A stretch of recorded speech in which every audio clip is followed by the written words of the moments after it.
Bismillahirrahmanirrahim. Assalamualaikum warahmatullahi wabarakatuh.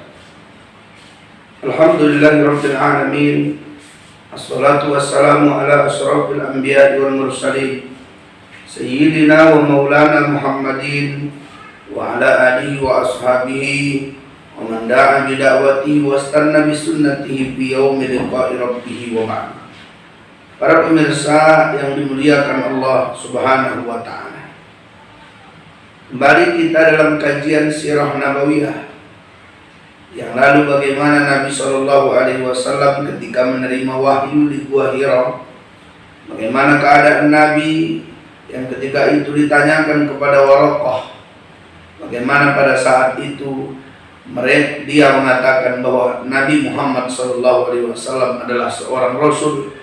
Karena yang datang di Gua Hira itu bukanlah sekadar datang, tapi yang datang itu adalah namus yang pernah datang kepada Nabi Musa alaihi salam. Maka jelaslah bahwa Muhammad adalah seorang Rasul. Seandainya, kata Waraqah, aku hidup di masa itu dalam perjuangan, maka aku akan membelanya. Kalaulah seandainya aku hidup di masa itu, maka aku akan berjuang bersamanya. Tapi memang Nabi Muhammad SAW disuruh meneguhkan hati, karena kaumnya pasti akan mengusirnya dari tempat di mana dia melakukan dakwahnya, seperti yang banyak dialami oleh para nabi dan rasul, yang dakwah tidak mudah diterima oleh kaum yang pada saat itu harus meninggalkan adat dan kebiasaannya. Para pemirsa yang dimuliakan Allah Subhanahu wa ta'ala, tapi ternyata setelah wahyu pertama itu turun, Iqra bismi rabbikal ladzi khalaq, khalaqal insana min 'alaq, Iqra wa rabbukal akram alladzi 'allama bil qalam, 'allamal insana ma lam ya'lam. Ketika wahyu pertama ini turun, maka ada jeda. Ketika itu Nabi SAW menunggu lagi. Kapan lagi itu malaikat yang datang kepada Nabi Musa datang menyampaikan wahyu? Ternyata besoknya tidak. Nabi SAW semakin cemas. Kalaulah dia seorang Rasul, tentunya akan datang perintah. Tapi ini tidak ada datang perintah lagi. Maka pada saat itu Nabi SAW sampai sedih. Nabi SAW menunggu wahyu yang tidak kunjung juga datang. Maka pada saat itu Nabi SAW dalam keadaan yang sedih sekali, karena dia merasa, bagaimana ini, kenapa wahyu tidak turun, kenapa yang datang itu tidak datang lagi. Padahal pada saat itu Waraqah mengatakan kalau dia adalah seorang Rasul yang tentunya ada perintah dari Allah yang harus diemban oleh Nabi Muhammad SAW. Sesudah beberapa waktu wahyu tidak turun, Nabi SAW berjalan, tapi ketika itu dia melihat ke langit. Dan ternyata pada saat dia lihat di langit itu, dia lihat ada malaikat yang datang kepadanya di Gua Hira. Pada saat itu sedang duduk di atas kursi yang saat itu besar sekali, yang menutup ufuk, yang pada saat itu Nabi mendekat kepadanya, kemudian terjerembab ke tanah. Kemudian dia bergegas pulang. Ketika dia bergegas pulang ke rumahnya, dia ceritakan itu kepada istrinya. Dia minta diselimuti. Maka pada saat itu Nabi SAW berselimut. Ternyata harapan, kecemasan, kesedihan yang dirasakan oleh Nabi Muhammad SAW terjawab, bahwa ketika itu malaikat Jibril menyampaikan wahyu kepadanya, dan pada saat itu hilanglah keraguan, kebimbangan, kesedihan dalam hatinya, karena perintah ini Allah turunkan kepada Nabi Muhammad SAW. Sebuah perintah yang maknanya begitu dalam, yang kita dapat dalam Quran surah Al-Mudaththir. Pada saat itu Allah Subhanahu wa ta'ala menyampaikan wahyu itu kepadanya. Tapi sebelum kita berbicara tentang perintah itu, yang nantinya kita akan membagi berapa bagian dakwah, bagaimana strategi dakwah, bagaimana dakwah di Mekah, bagaimana dakwah di Madinah. Dakwah di Mekah terbagi ke dalam 3 bagian. Sebelum kita sampai ke sana, terlebih dahulu kita lihat bagaimana Ibnu Qayyim al-Jauziyah berkata bahwa tahapan wahyu adalah sebagai berikut. Dia membagi tahapan wahyu.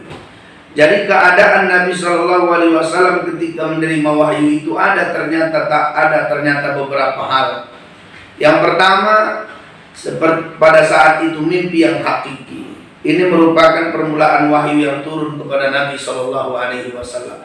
Ada dia keadaannya sesuatu yang dibisikkan, yang langsung dibisikkan oleh Jibril kepada Nabi Shallallahu Alaihi Wasallam. Kemudian yang ketiga, ada pula malaikat Jibril muncul, tapi pada saat itu malaikat itu menjelma menjadi seorang laki-laki dan kemudian bercengkrama bercerita dengan Nabi Shallallahu Alaihi Wasallam. Keadaan seperti ini pun itu ada dialami oleh Nabi Shallallahu Alaihi Wasallam dan sahabat pun melihatnya bahwa Jibril pada saat itu berubah menjadi manusia dan berbincang-bincang dengan Nabi Muhammad Shallallahu Alaihi Wasallam. Kemudian yang keempat, wahyu itu turun menyerupai bunyi lonceng. Itu luar biasa beratnya. Pada saat itu Nabi Shallallahu Alaihi Wasallam tidak melihat Jibril, tidak mampu menatap Jibril, tidak mampu melihat Jibril. Seperti gemercik lonceng yang keras membuat pada saat itu mengkerutlah dahi Nabi Shallallahu Alaihi Wasallam saking beratnya cara keadaan yang Nabi Shallallahu Alaihi Wasallam akan menerima wahyu itu. Saat itu Nabi Shallallahu Alaihi Wasallam kalau di atas untanya, maka untanya akan menderum ke bawah ke tanah. Saking beratnya lah pada saat itu Nabi Shallallahu Alaihi Wasallam menerima wahyu itu. Pernah suatu ketika Nabi Shallallahu Alaihi Wasallam sedang duduk bersama Zaid bin Thabit. Ketika itu paha Nabi Shallallahu Alaihi Wasallam sedang berada dekat di lutut dia, kemudian tertimpa oleh paha Nabi. Ketika pada saat turun wahyu seperti yang tahapan keempat ini, pada saat itu tiba-tiba Zaid merasakan berat yang luar biasa, yang beratnya begitu dahsyat sampai-sampai kata Zaid, aku hampir tidak mampu menahannya. Begitulah tahapan yang ketika Nabi Shallallahu Alaihi Wasallam disampaikan wahyu seperti gemercik lonceng yang pada saat itu memiliki beban yang sangat berat sekali. Itu tahapan keempat. Kemudian ada keadaan tahapan Rasulullah SAW bisa melihat malaikat. Jadi ketika Nabi Shallallahu Alaihi Wasallam diceritakan itu dalam Quran surah An-Najm, bagaimana ketika Nabi Shallallahu Alaihi Wasallam melihat langsung malaikat Jibril yang pada saat itu diceritakan di surah An-Najm ayat 13 sampai 14. Ketika itu juga diceritakan dalam Quran surah At-Takwir ayat 22 sampai 23 bagaimana Nabi Shallallahu Alaihi Wasallam mampu melihat malaikat Jibril dengan bentuk yang aslinya, yang Nabi Shallallahu Alaihi Wasallam berdecak kagum karena malaikat Jibril luar biasa wujud aslinya. Itu pada tahapan kelima. Pada tahapan keenam, Allah langsung berfirman kepada Nabi Shallallahu Alaihi Wasallam seperti yang dialami oleh Nabi Musa alaihissalam. Bagaimana Nabi Musa di Bukit Tursina, pada saat itu Allah menyampaikan kepadanya, tapi kali ini Allah Subhanahu wa Ta'ala yang langsung menyampaikan ayat itu kepada Nabi, seperti yang terjadi yaitu pada peristiwa Isra dan Mi'raj Nabi Muhammad Sallallahu Alaihi Wasallam. Ketika Nabi pada saat Mi'raj, ketika itu Allah perintahkan kepada Nabi untuk melaksanakan sholat 5 kali sehari semalam. Itu tidak melalui perantara malaikat, karena Jibril tidak bisa sampai ke puncak tertinggi yang dialami Nabi Shallallahu Alaihi Wasallam, karena pada saat itu tidak ada satu makhluk pun kecuali antara Nabi dan Nabi dengan Allah. Pada saat itu Allah langsung yang memerintahkan sholat. Bagaimana Nabi menawar sholat itu dari 50 kali jadi 5 kali, itu pun diceritakan dalam sejarah. Disitulah tahapan di mana Nabi Shallallahu Alaihi Wasallam langsung menerima perintah dari Allah Subhanahu Wa Taala. Tapi ada keadaan ketujuh, yaitu Allah berfirman langsung dan tidak ada hijab di antara Allah dan Nabi. Ini diperselisihkan oleh para ulama, akan tetapi Ibnu Qayyim al-Jauziyah membagi keadaan ketika Nabi Shallallahu Alaihi Wasallam menerima wahyu dari mulai mimpi yang hakiki, dari mulai laki-laki yang menyerupai, Jibril menyerupai seorang laki-laki, dari tahapan yang mana seperti gemersak lonceng sampai kepada yang ketujuh ini. Inilah keadaan tahapan di mana Nabi Shallallahu Alaihi Wasallam menerima wahyu itu.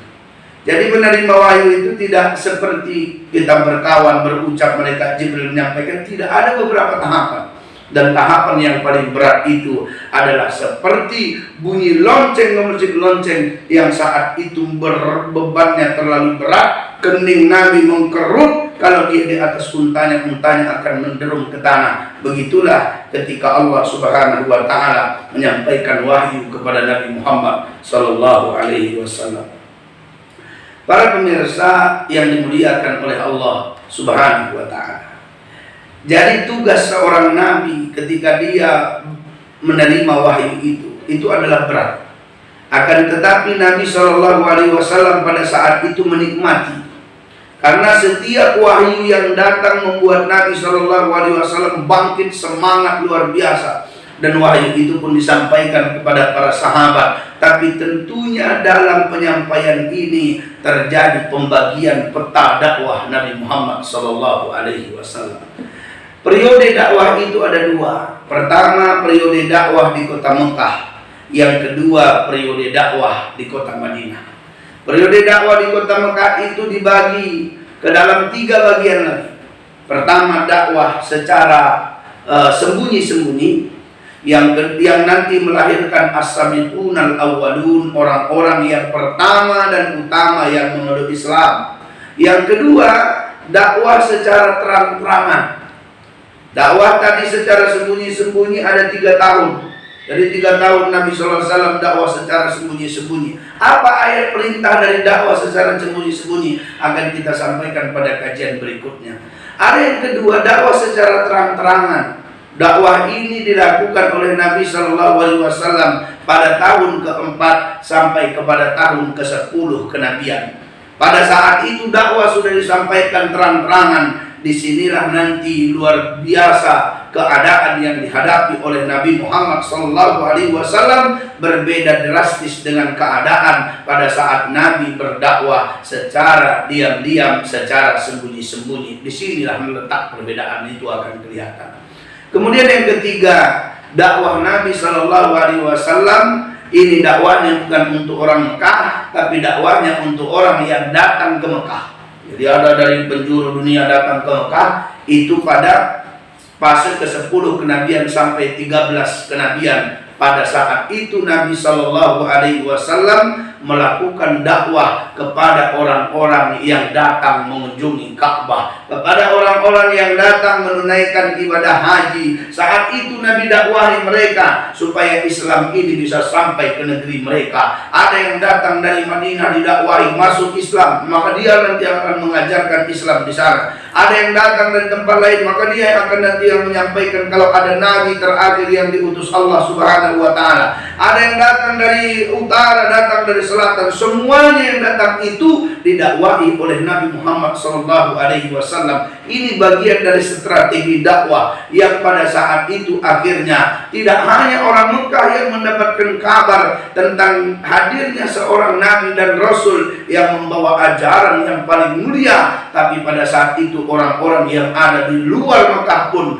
mereka mampu memahami bahwa ternyata ajaran Islam itu luar biasa. Mereka akan berdakwah di sana. Begitulah keadaannya Nabi Shallallahu Alaihi Wasallam ketika dia berangkat ke Madinah. Dia sudah membaiat orang-orang di Madinah yang datang ke Mekah untuk mendakwahkan Islam, untuk melindungi Islam, untuk nanti kalau Nabi butuh bantuan mereka membantu, kalau Nabi nanti butuh tempat tinggal mereka menyediakan. Itulah yang terjadi dalam strategi dakwah Nabi, sehingga Nabi masih di Mekah, orang Madinah sudah menunggu-nunggu tentang kedatangan Nabi mulia Muhammad Sallallahu Alaihi Wasallam. Nabi Shallallahu Alaihi Wasallam dalam periode dakwah pertama itu di Mekah, yaitu dakwah yang dilakukan secara sembunyi-sembunyi.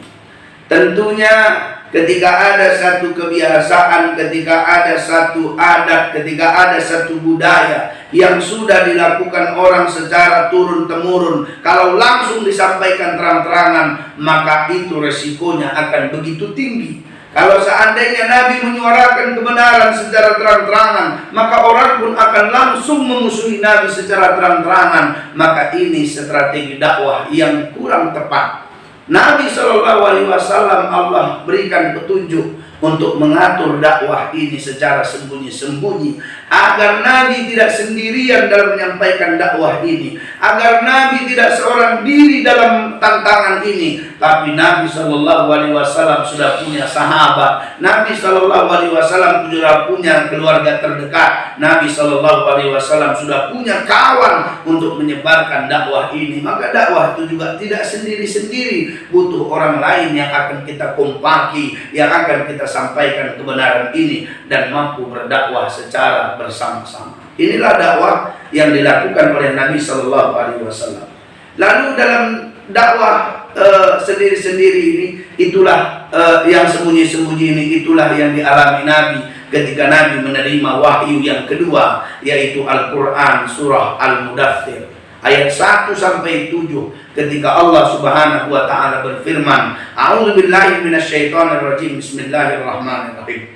Ya ayyuhal mudaththir kum fa'anzir wa rabbaka fakabbir wa thiyabaka fatahhir wa rujza fahzur wa la tamnun tastakthir wa li rabbika fasbir. Ini ayat yang disampaikan oleh Allah melalui malaikat Jibril yang saat itu fasenya terputus wahyu. Saat itu Nabi sedang menunggu-nunggu, saat itu Nabi sedang bingung, saat itu Nabi sedang sedih karena wahyu tak kunjung datang. Ketika Nabi melihat malaikat Jibril di pupuk, dia pada saat itu bergegas mendekati malaikat itu, tapi dia terjerembab ke tanah. Dia langsung pulang ke rumahnya, dia berselimut. Saat itulah Allah Subhanahu wa taala berfirman, Ya ayyuhal mudaththir, hai orang yang berselimut, qum fa'anzir, bangunlah engkau dan berilah peringatan. Pada saat itu kata Allah, wa rabbaka fakabbir, agungkanlah nama Tuhanmu, wa thiyabaka fatahhir, sucikanlah pakaianmu, wa rujza fahjur, hindarilah dirimu dari perbuatan maksiat pada saat itu. Kemudian wala tamnun tastakthir, janganlah engkau berbuat baik, memberi sesuatu dengan berharap imbalan yang banyak dari sesuatu itu. Wali rabbika fasbir, dan engkau harus menjadi orang yang bersabar. Inilah yang periodenya nanti akan ada dakwah, karena tugas kenabian sesudah turun ayat ini bukan tugas main-main, tidak hanya tidur-tiduran, tapi harus siap menantang, karena ini surah luar biasa. Tantangan pertama akan dialami Nabi Shallallahu Alaihi Wasallam ketika dia menyampaikan dakwahnya. Lalu bagaimana Nabi Shallallahu Alaihi Wasallam dalam fase dakwah sembunyi-sembunyi? Apa makna dari ayat yang Allah sampaikan dalam Quran surah Al-Mudaththir ini? Kenapa Allah menurunkan wahyunya Quran surah Al-Mudaththir? Apa hubungan dari ayat ini tentang keadaan Nabi? Adakah strategi yang ada dalam ayat ini kepada Nabi dalam dakwahnya? Tentunya akan kita sampaikan pada kajian berikutnya. Assalamualaikum warahmatullahi wabarakatuh.